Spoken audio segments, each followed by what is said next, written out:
আসসালামু আলাইকুম রহমতুল্লাহ। সম্মানিত দর্শক শ্রোতা ভাই এবং বোনেরা, আশা করি আপনারা সবাই সহি সালামতে আছেন। আমি আপনাদের সামনে এখন পবিত্র আল কোরআনের 30 নম্বর সূরা আর রুমের 11 থেকে 19 নম্বর আয়াতের বাংলা তর্জমা পড়ে শোনাবো ইনশাআল্লাহ। শুনুন মহান আল্লাহ রাব্বুল আলামিন আমাদেরকে উদ্দেশ্য করে কি বলছেন। আউযুবিল্লাহি মিনাশ শাইতানির রাজিম। বিসমিল্লাহির রহমানির রহিম। আল্লাহ তাআলা নিজেই তার সৃষ্টিকে অস্তিত্ব দান করেন, আবার তিনি তাকে তার পূর্বাবস্থায় ফিরিয়ে দেবেন। অতঃপর তোমাদের তার কাছে ফিরিয়ে নেওয়া হবে। যেদিন কিয়ামত অনুষ্ঠিত হবে, সেদিন এর ভয়াবহতা দেখে অপরাধী ব্যক্তিরা ভীত বিহ্বল হয়ে পড়বে। সেদিন তাদের শরীকদের কেউই তাদের জন্য সুপারিশ করার মতো থাকবে না। তারা বরং তাদের শরীকদের তখন অস্বীকার করবে। যেদিন কিয়ামত হবে, সেদিন মানুষরা ঈমান ও কুফরের ভিত্তিতে আলাদা হয়ে পড়বে। যারা আল্লাহর ওপর ঈমান এনেছে এবং নেক কাজ করেছে, তারা সেদিন জান্নাতের বাগিচায় থাকবে।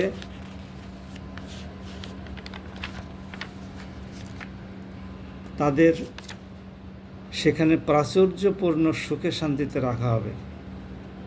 অপরদিকে যারা কুফরি করেছে এবং আল্লাহর আয়াতসমূহকে মিথ্যা প্রতিপন্ন করেছে, অস্বীকার করেছে, শেষ বিচারের দিনে আমার সামনাসামনি হওয়ার ঘটনাকে তাদের ভয়াবহ আযাবের সম্মুখীন করা হবে। অতএব দিবাশেষে যখন তোমরা সন্ধ্যা করো, তখন আল্লাহ তাআলার মাহাত্ম্য ঘোষণা করো। যখন সকাল বেলার মাধ্যমে তোমরা নিজেদের কাজকর্ম শুরু করো, তখনও আসমানসমূহ ও জমিনের যাবতীয় প্রশংসা একমাত্র তাঁর জন্যে। তাঁর মাহাত্ম্য ঘোষণা করো যখন তোমরা দিনের দ্বিতীয় প্রহর শুরু করো। আবার যখন দিনের তৃতীয় প্রহর শুরু করো, তখনও তাঁর মাহাত্ম্য ঘোষণা করো। তিনি মৃত থেকে জীবন্ত কিছুর আবির্ভাব ঘটান, একইভাবে জীবন্ত কিছু থেকে মৃতকে বের করে আনেন। তিনি সেই সত্তা যিনি এই জমিনকে তার নির্জীব অবস্থার পর পুনরায় জীবন দান করেন। ঠিক এভাবেই তোমাদের একদিন পুনরুত্থিত করা হবে। সম্মানিত ভাই এবং বোনেরা, এই কয়েকটি আয়াতের মাধ্যমে 9টি আয়াতের মাধ্যমে আল্লাহ তাআলা আমাদের সৃষ্টি সম্পর্কে স্মরণ করিয়ে দিয়েছেন। আমরা যারা আল্লাহর উপরে ঈমান এনেছি, তাদের জন্য প্রাচুর্যময় পুরস্কারের ঘোষণা দিয়েছেন।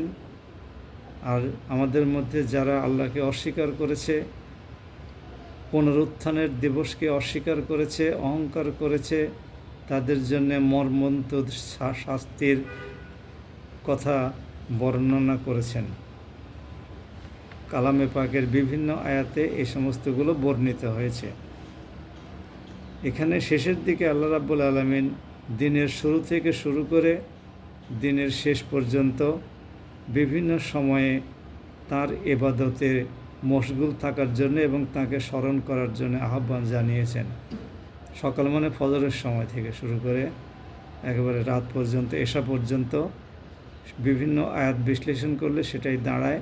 তার মানে আমাদের উপরে যে 5 ওয়াক্ত নামাজ ফরজ করা হয়েছে, এই 5 ওয়াক্ত নামাজ আদায় করা সহ আরও যে সমস্ত সুযোগ সুবিধা আছে, সেগুলো ব্যবহার করে আল্লাহর নিয়ামত এর শুকরিয়া জ্ঞাপন করার জন্যে আমাদেরকে স্মরণ করিয়ে দেওয়া হয়েছে। আসুন আমরা কালামে পাক অধ্যয়ন করি এবং আল্লাহর বিধানগুলো জেনে নিই এবং মহান রাব্বুল আলামিন যে সমস্ত বিষয়ের প্রতি ঈমান আনাকে ফরজ করেছেন, সেই সমস্ত বিষয়ের উপরে ঈমান আনয়ন করি, নেক আমল করি এবং সৎকর্মশীলদের অন্তর্ভুক্ত হওয়ার জন্যে মহান সৃষ্টিকর্তার কাছে প্রার্থনা করি।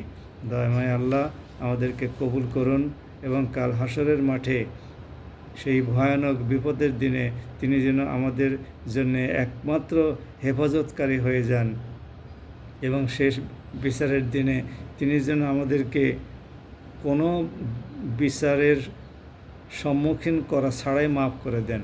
কারণ হলো বিচারের দিনে কোনো না কোনো প্রশ্ন করা হবেই। বিচার মানেই কোনো না কোনো প্রশ্ন করা, বিচার মানেই অন্য পক্ষের জবাব দেওয়া। তো আল্লাহ রাব্বুল আলামিন আমাদেরকে যে সমস্ত নিয়ামত দিয়ে সিক্ত করে রেখেছেন, সেই নিয়ামত সম্পর্কে যদি উনি প্রশ্ন করেন, আমরা কি একটা নিয়ামতের সঠিক ব্যবহার করেছি বলে জবাব দিয়ে পার পেয়ে যেতে পারবো? একটা, আমি আপনি কত কিউবিক মিটার অক্সিজেন এবং হাইড্রোজেন গ্রহণ করেছি, কত cubic metre carbon die oxide নির্গত করেছি, এর কোনো হিসাব দিতে পারবো? আমরা সারা জীবনে কত কেজি চাল খেয়েছি, এক মুঠ ভাতের মধ্যে কয়টা দানা ছিল, এর কোনো হিসাব দিতে পারবো? কয় লিটার পানি খেয়েছি, পানি নষ্ট করেছি কেন, এর কোনো হিসাব দেওয়া যাবে? আমরা কত ইউনিট সূর্যের আলো, চন্দ্রের আলো ব্যবহার করেছি, এর কোনো মূল্য দেওয়া যাবে? হিসাবও দেওয়া যাবে না, মূল্য দেওয়ার তো প্রশ্নই আসে না। কারণ ওই দিন মূল্য পরিশোধের কোনো দিন নয়। মূল্য পরিশোধ যা করার এই দুনিয়াতে থাকতেই করে যেতে হবে। আসন প্রস্তুতি নেই, যে কোনো সময় এই জীবনের পরিসমাপ্তি ঘটবে, সেটি মহান আল্লাহ রাব্বুল আলামিনই ভালো জানেন। আসুন আমরা প্রস্তুতি নেই। দয়াময় আল্লাহ আমাদেরকে ক্ষমা করুন, আমাদের তওবা কবুল করুন এবং আমাদের প্রতি সদয় থাকুন, দুনিয়াতে, আখিরাতে এবং এর পরবর্তী জীবনের প্রতিটি মুহূর্তে। সবাই ভালো থাকুন। আসসালামু আলাইকুম।